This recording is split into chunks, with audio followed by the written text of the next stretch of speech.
సరే, చిన్న ప్రార్థన చేసుకుందాం. పరిశుద్ధుడా మా తండ్రి, నీకు వందనాలు, స్తుతులు, స్తోత్రాలు ప్రభువా. మిమ్మను ప్రభువా మేము అనుసరించే వారిమిగా, మేము క్రీస్తును చూపించే వారిమిగా మా జీవితాల్లో మమ్మల్ని మార్చండి. ఎందుకంటే మేము ఈ లోకము నిమిత్తమై సిలువ వేయబడి చనిపోయిన వారము. మాలో క్రీస్తు జీవించుచున్నాడు. క్రీస్తు క్రియలు మా యందు కనబడని ఎడల మాలో స్వీయం ఇంకా చనిపోలేదని మేము గ్రహించి ప్రభువా నీ యొద్ద క్షమాపణ అడిగి సరి చేసుకొని నీ వల్లే మేమందరం మార్చబడినట్లు మా హృదయాలు మీరు సిద్ధము చేయండి. మీ మాటలు మా హృదయాల్లో ఫలింపు చేయండి. ఇప్పటి వరకు మీరు ఇచ్చినటువంటి వాక్యాన్ని ప్రభువా మా హృదయంలో ఫలించినట్లుగా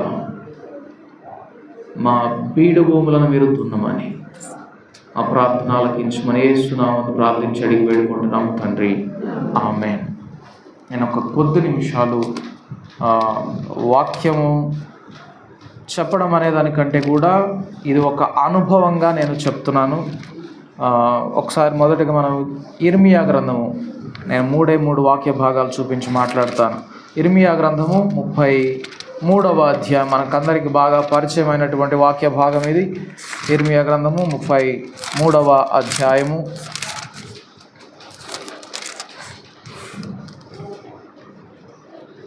3వ వచనము. నాకు మొర్ర పెట్టుము, నేను నీకు ఉత్తరం ఇచ్చదను. నీవు గ్రహింపలేని గొప్ప సంగతులను, గూఢమైన సంగతులను నీకు తెలియజేతును. నాకు మొర్ర పెట్టుము, నేను నీకు ఉత్తరం ఇచ్చదను. నీవు గ్రహింపలేని గొప్ప సంగతులను, గూఢమైన సంగతులను నీకు తెలియజేతును. ఇది వాగ్దానం, అవునా కాదా? దేవుడిస్తున్నటువంటి వాగ్దానం. ఎవరైతే మొర్ర పెడతారో వారికి ఆయన ఏం చేస్తానంటున్నాడు? గ్రహింపలేని సంగతులను, గూఢమైన సంగతులను తెలియజేస్తానంటున్నాడు. యేసుప్రభువు వారు వాగ్దానములు ఎన్ని అయినను అవి అన్నీ ఆయన యందు ఆమేన్ అనబడి ఉన్నవి అని కొరింథీయులకు రాసిన పత్రికలో ఉంటుంది. ఇది నిజమైతే మరి ఇంతమంది మొర్ర పెడుతున్నప్పుడు ఇంతమందికి కూడా గ్రహింపలేని సంగతులు, గూఢమైన సంగతులు తెలియపరచబడాలి. అయితే అది వాస్తవమేనా? నేను గ్రహింపలేని సంగతులు, గూఢమైన సంగతులు చాలా తెలుసుకుంటున్నాను, దేవుడు నాతో మాట్లాడుతున్నాడు అనే అనుభవం మనలో ప్రతి ఒక్కరికి ఉండాలి. అది ఎందుకంటే ఆయన ఇచ్చినటువంటి వాగ్దానం అది. ఇది నేను అనుభవపూర్వకంగా చెప్తా ఉన్నాను. ఇంతవరకు నేను ఎంత గొప్ప ప్రసంగాలు చేసినా కూడా విశ్వాసము అనేది అనుభవపూర్వకంగా దేవుడు నేర్పించే విధంగా నాకు ఈ మధ్య అనుభవాన్ని నేను చూశాను.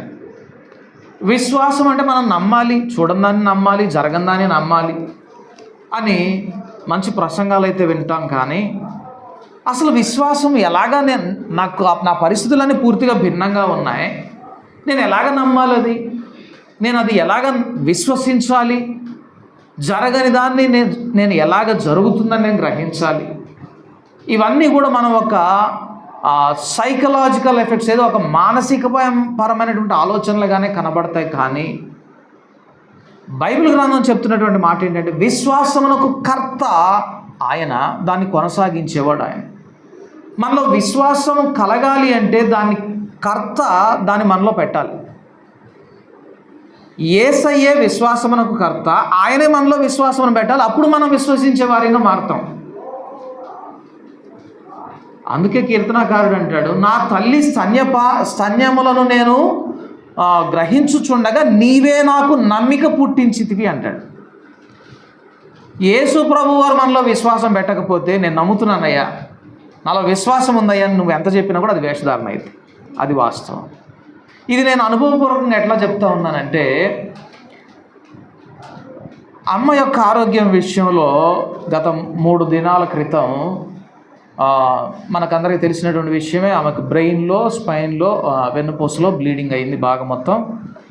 దాని సిమ్టమ్స్ పూర్తిగా ఆమె పక్షవాతం వచ్చే పరిస్థితికి వచ్చేసింది. సగభాగం పక్షవాతం వచ్చింది. దేవుడు ఆ స్థితి నుండి ఆమెను మెరుగుపరుచుకుంటూ తీసుకొని వస్తూ ఉన్నాడు. ఏ ఏ భాగాలు ఇంపాక్ట్ అయినాయి అనేది స్టడీ చేస్తూ ఉన్నారు డాక్టర్స్. అంతా బాగానే ఉంది. చివరికి ఎక్కడ సమస్య వచ్చిందంటే ఈ బవెల్ మూమెంట్స్, అంటే ఆమెకు మోషన్ పాస్ చేసే పరిస్థితి లేదు. కాలు బంద్ చేయకపోతే ఏదో వీల్ చైర్ పెట్టుకొని నడిపించుకోవచ్చు, కానీ అసలు మోషనే పాస్ కాకపోతే తిన్నది తినలేము, తినది బయటకు రాలేదు. అది భయంకరమైనటువంటి పరిస్థితి. ఇది ఒక పెద్ద వరీయింగ్ కన్సర్న్ అయిపోయింది మాకు. ప్రభువా, ఇంత కార్యం చేశావు, మృతుల లోకంలోంచి తీసుకొచ్చి సజీవుల భూమి మీద నిలవబెట్టావు, ఇది ఒక భయంకరమైన సమస్య. ఎక్కడికి పోయి ఇక న్యూరో సర్జన్ ఒకటే మాట అన్నారు, మాకు తెలిసినంత వరకు అయితే కొంచెం పాజిటివిటీ కనబడుతుంది, కానీ ఇది నేను డీల్ చేయలేనటువంటి విషయం, నువ్వు ఒకసారి గ్యాస్ట్రోఎంట్రాలజీ సర్జన్ని కలవవు, తీసుకెళ్ళి అన్నాడు.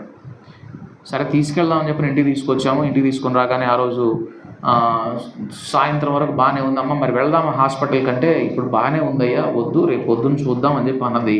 కానీ మిడ్ నైట్ 12 దాటిన తర్వాత భయంకరమైన కడుపు నొప్పి, నేను భరించలేకపోతున్నా, నాకు ఊపిరి ఆడడం లేదని చెప్పి అన్నీ బాధపడడం మొదలుపెట్టింది. బీపీ పెరిగిపోతూ ఉంది. ఇక అప్పటికప్పుడు మనం వెహికల్ తీసుకొని ఇస్రాయల్ అన్నకు ఫోన్ చేస్తే వచ్చారు, తీసుకొని హాస్పిటల్స్ తిరుగుతూ ఉన్నాం నరసరావుపేట మొత్తం. ఒక హాస్పిటల్లో కూడా అడ్మిట్ చేసుకోవడానికి ఎవరు లేరు. చివరికి ఒక హాస్పిటల్లో స్టాఫ్ ఉన్నారు. డాక్టర్ గారు అయితే రేపు ఉదయం 9 గంటలకు వచ్చి చూస్తారు. ఇప్పుడైతే ఫోన్లో స్టాఫ్ సంప్రదిస్తారు, ఆయన ఏ ట్రీట్మెంట్ చెప్తే ఆ ట్రీట్మెంట్ మీకు అందిస్తామని చెప్పి అన్నారు. సరే ఇంటి దగ్గర అయితే మనం ఏం చేయలేము, హాస్పిటల్లో ఉంటే ఏదో ట్రీట్మెంట్ అయితే అందుతుందని చెప్పి హాస్పిటల్ అడ్మిట్ చేశాం. ఒక దినమంతా గడిచిపోయింది. ఆ రోజు 2:30కి అడ్మిట్ చేశాము. 9 గంటల దాకా డాక్టర్ గారు రారు. ఏమేమో అసలు కొంచెంసేపు కూడా నొప్పి భరించలేని స్థితిలో ఉంది. అది ఎంత సివియారిటీ ఉంటుందో నాకు తెలియని పరిస్థితి. చాలా భయపడతా, కంగారుగా ఉన్నాం. సరే ట్రీట్మెంట్ ఇస్తూ ఉన్నారు మామూలుగా, కానీ అసలైనటువంటి ట్రీట్మెంట్ స్టార్ట్ కాలేదు. డాక్టర్ గారు వచ్చారు, 9 గంటలకు చూశారు. ఊరికే పలానా స్కాన్ చూద్దాం, చేద్దాం, ఇది చేద్దాం అన్నారు. 12 గంటల వరకు ఏం చేయలేదు. 12 గంటలప్పుడు వచ్చి ఇక నాకు అసహనం వేసేసింది. చూడండి, నేను కొన్ని పదాలు చెప్తాను, గుర్తుపెట్టుకోనండి. అసహనం వచ్చింది. అసహనం వచ్చి నేను వెళ్ళి, ఏంటండి మేము ఎప్పుడో వచ్చి జాయిన్ అయ్యాము, ఇంతవరకు ట్రీట్మెంట్ స్టార్ట్ చేయలేదు అంటే, ట్రీట్మెంట్ స్టార్ట్ చేస్తున్నాం కదా, నడుస్తుంది కదా అని చెప్పి అన్నారు. ఏంటంటే ఫార్మాలిటీగా చేసే ట్రీట్మెంట్ కాదు, ఆమె కరెక్ట్గా డయాగ్నోసిస్ కావాలి, ఆమె సమస్య నేను చెప్తున్నాను, మీరు ట్రీట్మెంట్ చేయండి అని చెప్పని అంటే, అది పోయి డాక్టర్ గారికి చెప్తే వాళ్ళు ఒక పెద్ద ఇష్యూ చేశారు దాన్ని. నీకు కొంచెం ఓర్పు ఉండాలి, మీ పేషెంట్ మేము ఎట్లా డీల్ చేయాలో మాకు తెలియదా అని చెప్పని మాట్లాడారు. సరేనండి చెయ్యండి అని చెప్పని అన్నాను. ఆ రోజు అంతా గడిచిపోయింది, ట్రీట్మెంట్ అయితే కాలేదు. 3వ రోజు అంతే. తర్వాత రోజు మరలా ఇంకొక టెస్ట్ చేద్దాము, ఆ స్కానింగ్ రాద్దామని చెప్పన్నారు. నేను ఇవన్నీ ముందు రోజే చెప్పాను, ఇవన్నీ చెయ్యండి సార్, ఆమె సమస్య చాలా తీవ్రంగా ఉందని చెప్పాను. కానీ అలా చేయలేదు. ఆ రోజు అంతా గడిచిపోయిన తర్వాత రోజు మరలా స్కానింగ్ రాశారు, మళ్ళీ టెస్ట్ రాశారు. ఇవన్నీ చేసిన తర్వాత ఓవరాల్గా కొంచెం ఒక లిక్విడ్ బాటిల్ ఒకటి రాసి, అది లీటర్ బాటిల్స్ వాటర్లో కలిపేసేసి అవన్నీ తాపాలి. ఇది తాపినప్పుడు ఆ లోపల ఉన్న రాళ్ళులాగా గట్టిగా అయిపోయింది కాబట్టి అది కరిగి రావాలి అని చెప్పని అన్నారు. అప్పటికి 3 బాటిల్స్ అయిపోయినాయి. సహజంగా అందరికి ఒక బాటిలే ఇస్తారంట. ఒక బాటిల్ తాపిన తర్వాత మళ్ళీ 2 లీటర్లు మామూలు వాటర్ తాపితే 20 సార్లు వెళ్తారంట. ఎంత కఠినమైనటువంటి స్థితిలో ఉన్నోళ్ళు ఆయన. కానీ అమ్మకు 3 బాటిల్స్ అయిపోయినాయి, 3 కిట్లు అయిపోయినాయి, ఏమీ కదలకలేదు. ఇక ఎంత భయం వేసిందంటే నాకు వెంటనే వేరే డాక్టర్ దగ్గర ఒపీనియన్ తీసుకుందామని చెప్పాను. నేను ఇంకా వెళ్ళిపోయి అమ్మ రిపోర్ట్లు తీసుకొని వేరే హాస్పిటల్కి వెళ్ళి అడుగుదామంటే వాళ్ళు ఓపీ రాస్తేనే సెకండ్ ఒపీనియన్ చెప్తాడు డాక్టర్ గారు అన్నారు. సరే అని చెప్పని ఓపీ ఫీజు కట్టి వెళ్ళిన తర్వాత సార్ పరిస్థితి ఇది, ఆమెకి స్పైనల్ కార్డులో ఇష్యూ ఉంది, బవెల్ మూమెంట్స్ అయితే ఏమీ లేనట్లు అనిపిస్తుంది, కానీ ఇట్లా యూరిన్ మాత్రం వెళ్తూ ఉంది అని చెప్పని చెప్తే అప్పుడు ఆయన ఉన్నాడు, స్పైనల్ కార్డ్ ఇష్యూ ఉంటే బవెల్ మూమెంట్స్ ఉండవు, కొన్నిసార్లు అస్సలు ఉండవు, కొన్నిసార్లు స్లోగా ఉంటాయి, కాబట్టి ఇది చాలా రిస్క్ ఉంది. మీరు ఇప్పుడున్న హాస్పిటల్ ఆయన అయితే సర్జరీ చేయడానికి కూడా ఆయనకు అధికారం ఆయనకు ఉంది కాబట్టి, ఆయన సర్జన్ కాబట్టి ఆయన చేస్తాడు కాబట్టి మీరు అక్కడే ఉంచండి, అటు ఇటు తిప్పొద్దు, కానీ చాలా రిస్క్ ఉంది, ఏ క్షణానైనా ఆ పేగు పగిలి రంధ్రం పడి ఆమె రిస్క్లోకి వెళ్ళే అవకాశం ఉంది అన్నాడు. అప్పటికే ఆ పేగులన్నీ గుబ్బిపోయి ఉన్నాయి. ఆ సిటీ రిపోర్ట్ చూసి చెప్పాడు. నాకు ఇప్పుడు ఇందాక అసహనం అన్నాను కదా, ఇప్పుడు విసుగు కూడా వచ్చింది. వచ్చి ఒకటే మాట అన్నా, అమ్మ నేను అమ్మతో అనలేదు, లిల్లీతో అన్నాను, లిల్లీ ఇక నేను భరించలేను, I can't bear it anymore. ఇక నేను సహించలేను. ఇన్ని సమస్యల మీద ఒకదాని మీద ఒకటి పడతా ఉంటే, మల్టిపుల్ ప్రాబ్లమ్స్. ఒక పక్కన గుండె సమస్య, ఇంకో పక్కన నర్వస్ సిస్టమ్, నాడీ వ్యవస్థ సమస్య, ఇప్పుడు జీర్ణ వ్యవస్థ సమస్య. ఇన్ని సమస్యలు డీల్ చేయాలంటే ఇక నా వల్ల కాదు అని అన్నాను.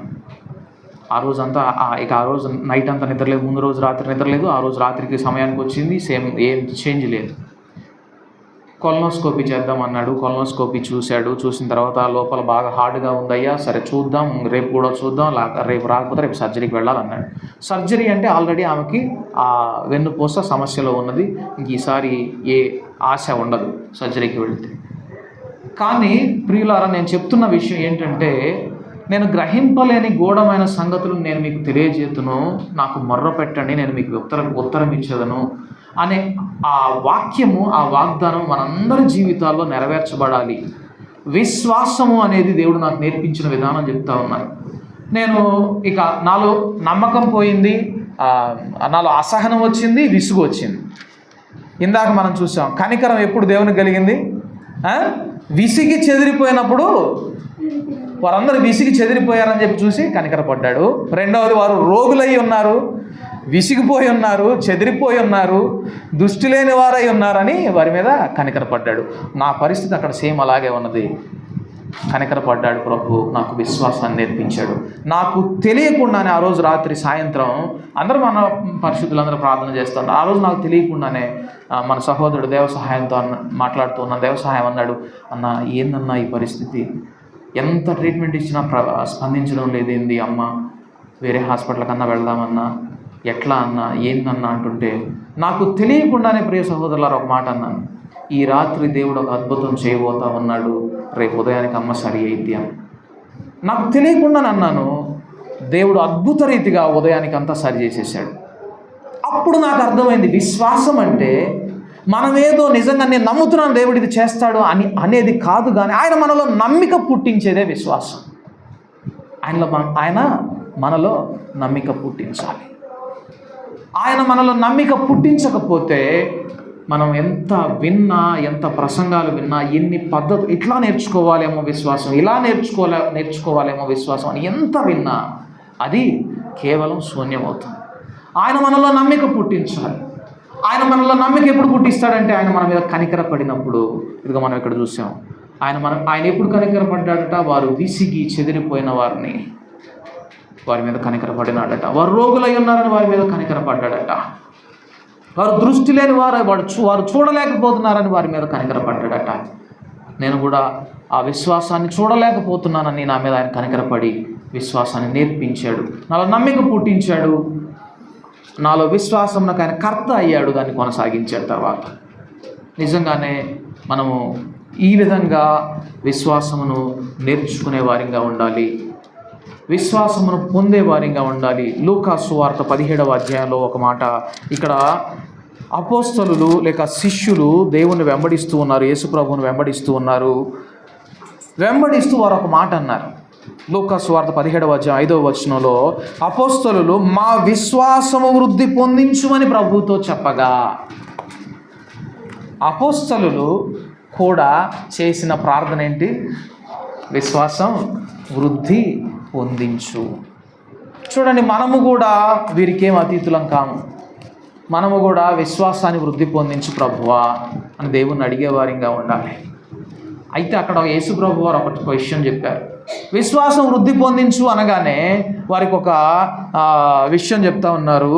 మీరు ఈ కంబళి చెట్టును చూచి నీవు వేళ్లతో కూడా పెళ్ళగింపబడి సముద్రంలో నాటబడమని చెప్పినప్పుడు అది మీకు లోబడును. మీరు విశ్వాసము గలవారైతే, ఆవగింజంత విశ్వాసము గలవారైతే అని చెప్తాడు. మీరు ఆవగించగా అంత విశ్వాసం గలవారైతే ఈ కంబళి చెట్టుని దాని వేళ్లతో సహా పెళ్ళగించబడి సముద్రంలో నాటబడమని చెప్తే అది జరిగిద్ది అన్నాడు. మరి అపోస్తలులు ఆ పని చేశారాడా? ఆ పని చేశారా? అంటే అపోస్తలులు కనీసం ఆవగించంత విశ్వాసం కూడా లేదా? చూడండి, అక్కడ యేసయ్య ఒక పాఠం చెప్పాడు. మీకు విశ్వాసము కలగాలి అంటే, విశ్వాసం మీరు నేర్చుకోవాలి అంటే మీ యొక్క పొజిషన్ ఎలాగా ఉండాలి, మీ యొక్క స్థితి ఎలాగా ఉండాలి, లేక మీ యొక్క హృదయ గ్రహింపు ఎలాగ ఉండాలి అనేది చెప్తూ ఉన్నాడు. దున్నువాడు కానీ మేపువాడు కానీ మీలో ఎవరికైనా ఒక దాసుడు ఉండగా వాడు పొలంలో నుండి వచ్చినప్పుడు నీవు ఇప్పుడే వెళ్ళి భోజనం చేయమని వానితో చెప్పునా చెప్పడు.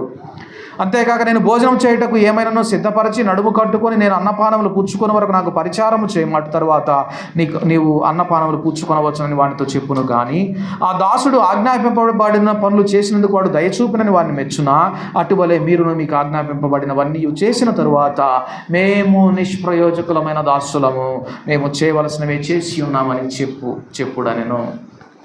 చూడండి, విశ్వాసం వృద్ధి పొందించంటే ఒక పెద్ద లెక్చర్ ఇచ్చాడు యేసయ్య. మాకు విశ్వాసం వృద్ధి పొందించు అంటే ఏమన్నాడంటే, మీలో ఎవరికైనా ఒక దాసుడు ఉంటే వాడు పొలంలో నుంచి దున్ని పాపం ప్రయాసపడి వచ్చినప్పుడు, పాపం వాడు కష్టపడి వచ్చాడులే, నువ్వు ముందు తిన్న తర్వాత నాకు పెట్టాను అంటాడా? అలా అనకుండా ఏమంటాడు, ముందు నాకు భోజనం సిద్ధపరచు, నాకు భోజనం పెట్టిన తర్వాత నీ కాళ్ళు కడుక్కొని నువ్వు తిను అంటాడు.